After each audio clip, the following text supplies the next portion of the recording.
আজি আৰু কিছু কাৰণ আছে যি কাৰণত তোমালোকে 0.5 ষ্টাৰটো নাই পোৱা।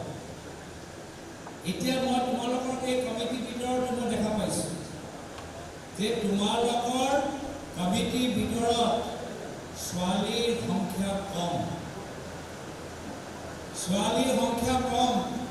পৰৱৰ্তী দিনত প্ৰদেশ কংগ্ৰেছৰ কমিটি আহিব, মই চেলেঞ্জ কৰি কৈছোঁ তোমাকে বেছি আমি মহিলাখিনিক আমি মেম্বাৰশ্বিপ বা আমি স্থান দিম। এতিয়া তোমালোকে যদি মোৰ চেলেঞ্জ ল'বলৈ বিচাৰা, যদি পৰৱৰ্তী দিনত কমিটি যদি তোমালোকে অলপ মডিফিকেশ্যন কৰা, তেতিয়া আমাৰ প্ৰদেশ কংগ্ৰেছতকৈ বেছি মহিলাসকলৰ স্থান যুৱ কংগ্ৰেছক দেখি আমাৰ চেলেঞ্জৰ প্ৰত্যাহ্বান দিয়া মই তেতিয়া মই ভাল পাওঁ। 0.5 ষ্টাৰ কিয় কম? তোমালোকৰ মই দেখিছোঁ যুৱ কংগ্ৰেছৰ তোমালোকৰ ইউটিউব আছে, ইনষ্টাগ্ৰাম আছে, টুইটাৰ আছে। সকলৰ ভাল ভাল ৰীল, সকলৰ ভাল ভাল ফটো, কেতিয়াবা শ্ল' মোশ্যনত অহা, কেতিয়াবা গামোচা দেখুওৱা, কেতিয়াবা বিস্কিট দিয়া, খুব ধুনীয়া। ফিল্মফেয়াৰ বঁটা সকলোৱে পাব পাৰে।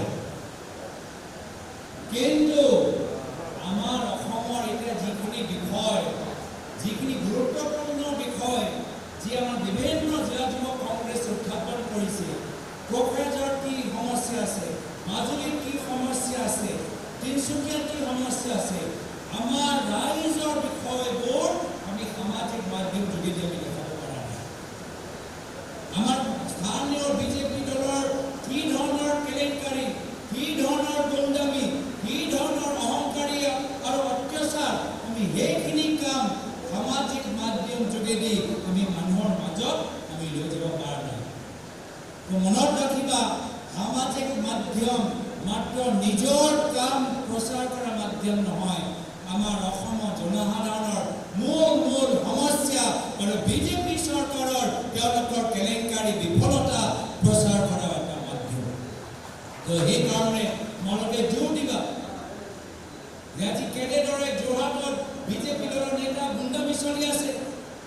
আমি সকলোৱে আজি দেখা পাইছোঁ যে আজি চৰকাৰী আঁচনিৰ তালিকা এতিয়া অসমৰ জনসাধাৰণ নহয়, এতিয়া বিজেপি চৰকাৰৰ মন্ত্ৰী আৰু বিধায়কৰ পৰিবাৰ এতিয়া সোমাই আছে। এয়া হ'ল